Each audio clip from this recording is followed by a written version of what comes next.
মইতো সদায় কৈ আছো আজি আপোনালোকে চাওক মই কোনো জাতি ধৰ্ম বৰ্ণৰ কথা নকওঁ নগাঁও মৰিগাঁৱত যিমান মাছ হয় সবতে ইউৰিয়া ব্যৱহাৰ হয় আৰু গুৱাহাটীৰ যিটো ৱেষ্ট মই কি ৱেষ্ট নকওঁ সেই ৱেষ্টবিলাকো আনি পুখুৰীত মাছ উৎপাদনৰ কাৰণে ব্যৱহাৰ কৰা হয় তাৰ ফলত আপোনালোকে চাব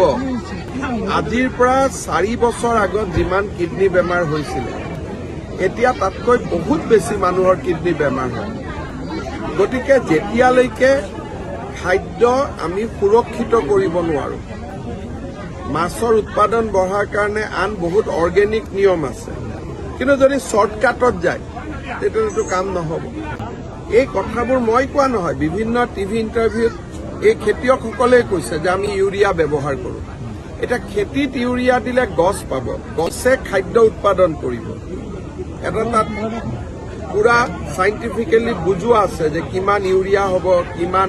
নাইট্ৰজেন হ'ব পুৰা এটা ভাগ কৰা আছে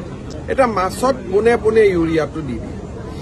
মানুহৰ কিডনি বেমাৰ হয় সেইকাৰণে মই উজনি অসমৰ ৰাইজকো কৈছো যদি নপঠাই ভাল কথা